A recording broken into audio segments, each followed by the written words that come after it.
Hi, my name is Jay, and I'd like to share a short story with you gals and guys today. It has to do with being comfortable with oneself and what it takes and what is the value of being able to be comfortable with oneself. So, with that, I'm going to start. This is a short story that my guru shared with us when I was studying in India with him. So, it goes like this. So, there was this ancient temple in South India. It was more than 2000 years old, and it had a small staff of a head priest, a few junior priests, a couple of janitors, and a cook. And there was also a monk, a sadhu. A sadhu is just a simple person uh, who is also a renunciate. Okay. Now, a sadhu is not necessarily a swami. A swami is somebody who studied the scriptures and who has some knowledge and understanding. So, swami is different from sadhu. Anyway, this person was a sadhu, a simple monk, and he sat in one corner of the temple, excuse me, in the inner sanctum sanctorum every day, and he rarely got up from that position. If he ever got up, it would be to go to the restroom or to go to sleep at night.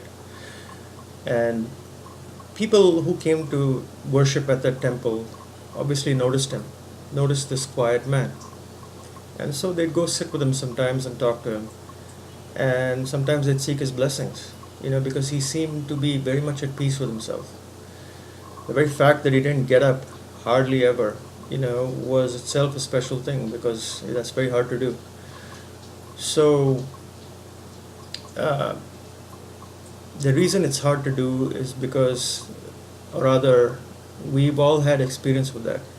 So, whenever we're alone, most of us, I'm sure there are exceptions, but most of us cannot stand silence. Okay, whether it's in a conversation, uncomfortable silence, or there's a lull in activity, and I find myself just sitting in a room and there's nothing to do, no one to talk to, and I get uncomfortable because it's difficult to be with myself. So I try to find ways to escape myself, and this is just human nature. Okay, either we try to escape into, say, watching something on TV, or drinking a glass of beer or whiskey, and that's another form of escape. So whenever you drink alcohol or any kind of, something that's addictive, not necessarily addictive, but something that's intoxicating, the idea is to knock off the thinking mind, because the thinking mind is troublesome, right? It's full of thoughts always, and it's always going on and on and on, and that's difficult to be with. And it's difficult to be with oneself day in and day out, minute in and minute out, with all those thoughts, and also just when one is with oneself in times of quiet. So that's why we take intoxicants to knock off that mind. And when we knock off that mind temporarily, we're at peace, we're temporarily happy, because at that time the mind is temporarily knocked off, and it's just the self, the simple conscious being, that is the self, that is just a witness, and that is a very desirable state because it is my nature. Now, I've talked about these things in my other videos, and you can find them on Facebook and YouTube, but for now we'll just stay here. And so, yeah, so it's a very attractive state to be in, but the mind cannot be knocked off all the time, right? It's the nature of the mind is to run.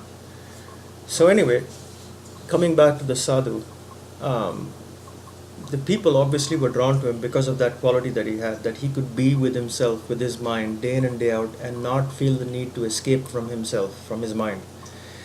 He didn't take any intoxicants. He didn't escape into television or any kind of shows, or anything. He just sat with himself day in and day out, and that was special, and it is special.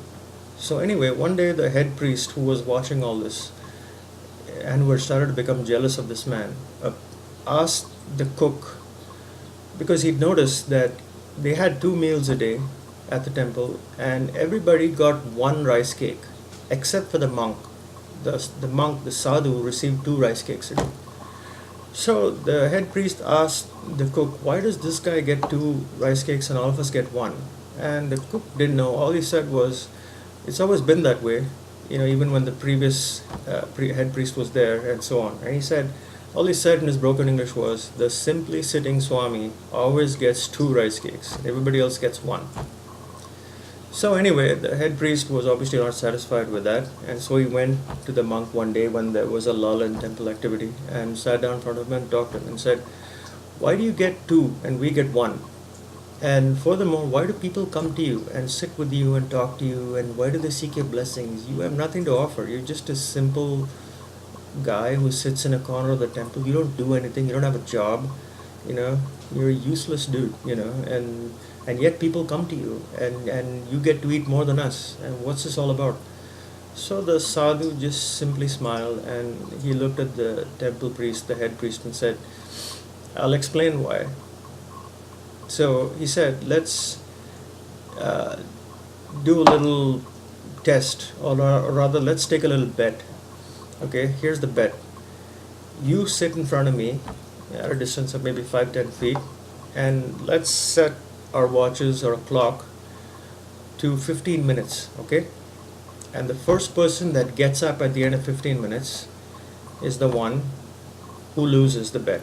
And the one who loses, if it's me, will go to 1 rice cake a day, while the guy who wins the bet will get 2 rice cakes a day. So the priest says, yeah, fine, yeah, okay, let's do this. It sounds dumb, but let's do it.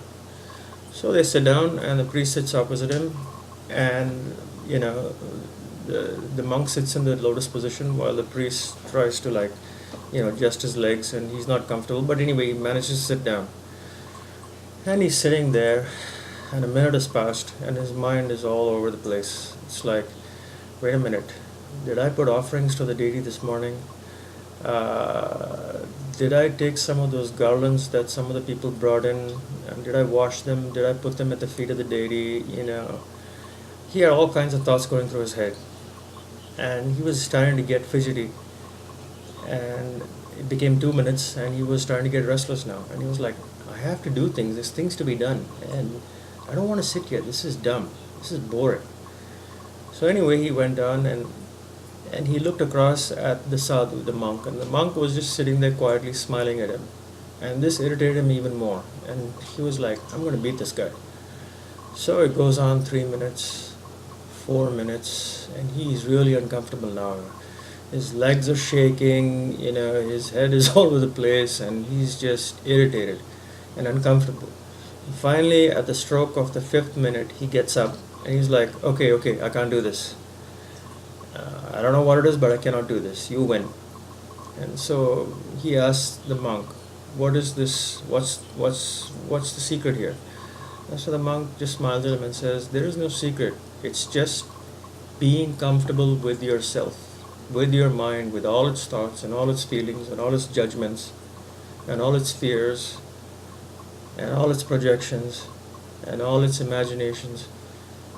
If you can accept everything about your mind as it is, if you can accept all your feelings and all your thoughts as they are, and not judge them and just let them come and go, and if you can accept your body as it is and not have judgments about it or not want it to be different, and if you can accept your lot in life, your station in life as it is, and not want to be someone else or be somewhere else or be something else, if you can accept all these things about yourself, truly accept, I don't mean just resign, truly accept them out of understanding and just let them be, let them come and go, let thoughts and feelings come and go, and just let yourself be, you will find that you are at peace with yourself and with the world, and you will be able to sit like this for hours together, forget about minutes, because you would have found true inner peace.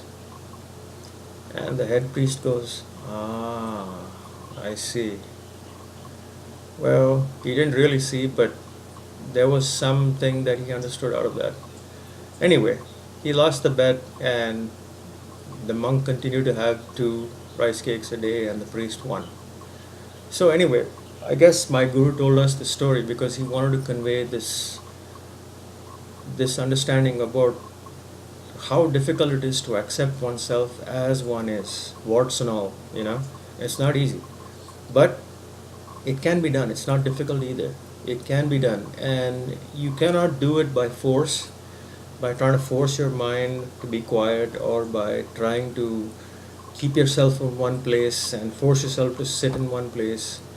Not that it's required that you sit in one place. Most of us cannot because of our busy schedules in this modern age. But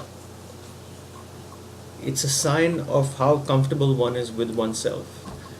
A simple example of that is when you're in a room and let's say there's two people in the room and there's a lull in the conversation. You get a little taste of that. If you're uncomfortable in that silence, then it gives you an idea of where you are as far as self-acceptance and being comfortable in your own skin goes.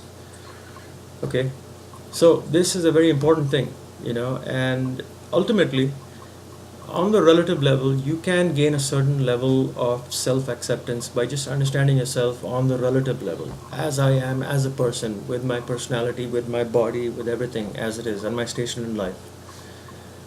But the ultimate self-acceptance and self-comfort can be achieved only through knowledge, only through enlightenment, meaning that once you understand who you truly are, not as a person, but as consciousness, as one infinite changeless consciousness, which is just being, simple being that witnesses everything, that comes and goes, then you can be truly at peace with yourself.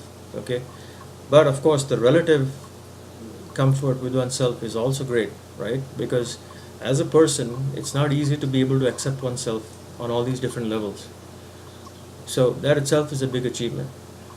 And it's worth having. It's something worth having. Because if I'm comfortable with myself, wherever I am, with whoever I am, then that's a wonderful thing to have, because that means I'm at peace and I'm happy. So I guess that's why he told us that story, and that's why I wanted to share this with you guys. I hope you guys liked it. And one last thing. When we refer to ourselves, we call ourselves human beings, right? So, being, there's a sign, a sign to our true nature. It's an indication. It points to who we are truly. When you say human being, it's correct, because being is my nature. My nature is being, right? I am just simple existence and consciousness.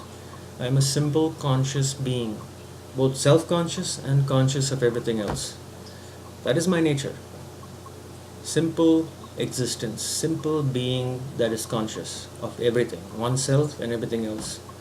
And that's why we're called human beings, not human doings, right?